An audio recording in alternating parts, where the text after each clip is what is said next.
నమస్కారం.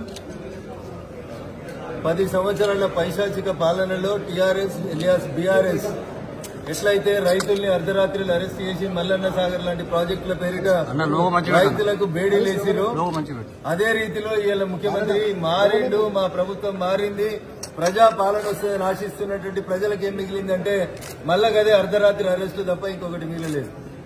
ఏమి మారనంటే ఒక రంగు పోయి 3 రంగుల జెండా వచ్చాను, కానీ రైతుల బతుకుల లోపల మాత్రం ఎక్కడ మార్పు రాలేదు.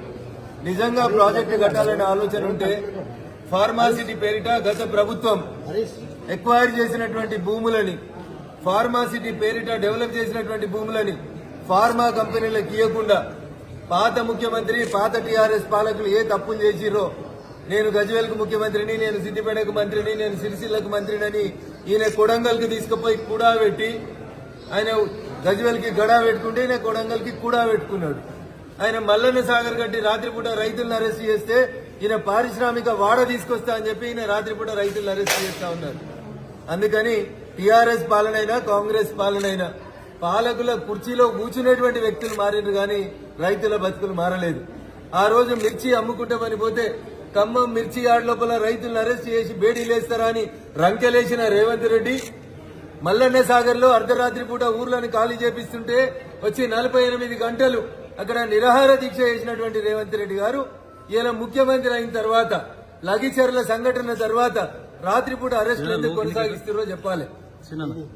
తప్పు చేసినోడు నరేందర్ రెడ్డి, కేటీఆర్, ఎల్లయ్యనా, మల్లయ్యనా చట్టం ముందు అందరూ సమానమే కాబట్టి అరెస్ట్ చేయాలి. కానీ దానికి ముందుగానే మీడియాకు లీకులు ఇచ్చి రేపు వీళ్ళని అరెస్ట్ చేస్తాం, ఎల్లుండి వాళ్ళని అరెస్ట్ చేస్తాం, ఈ ఎపిసోడ్లు నడిపించడం మానుకొని ప్రజాపాలన అంటే ప్రజల కోసం పనిచేయడం నేర్చుకోండి. కంపెనీలు అడుగుతా ఉన్నాయి, పెద్ద పెద్ద కెమికల్ కంపెనీస్, ఫార్మాస్యూటికల్ కంపెనీస్ అడుగుతా ఉన్నాయి, అన్ని కంపెనీలు ఒకే చోట పెడతాం, గతంలో ఎక్వైర్ చేసినటువంటి భూముల్ని మాకు కేటాయించమని. దాని మీద స్పందన లేదు. రాష్ట్రంలో పాలన పడికేసి ప్రజలు అవస్థలు పడుతుంటే, వడ్ల కొనుగోలు జరగకుండా, వడ్లకి లారీలు రాకుండా రైతులు ఇబ్బంది పడుతుంటే ఒక ఆయన పోయి బొంబాయిలో తిడతాడు, ఒక ఆయన పోయి ఢిల్లీలో తిడతాడు.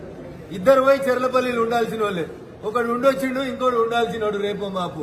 ఇంతకు మించి పెద్ద తేడా ఏం లేనట్టే కనబడతా ఉంది. అందుకని అటు మేమే రాబోతాం, మేమే చేస్తున్నామని చెప్పుకునే ఇద్దరికి కూడా నేను చెప్పే సూచన ఒకటి, ముందు ఇప్పుడు నడుస్తున్న దాన్ని కాపాడుండ్రి, ఇప్పుడున్న రైతన్నల్ని ఆదుకోండి.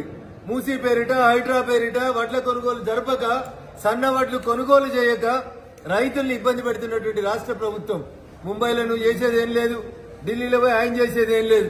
ఇద్దరు వచ్చి ప్రజల కోసం గల్లీలో పనిచేయాలని చెప్పి ఆ 2 పార్టీల నాయకులకు కూడా ఈ సందర్భంగా నేను హితవు చెప్పదలుచుకున్నాను.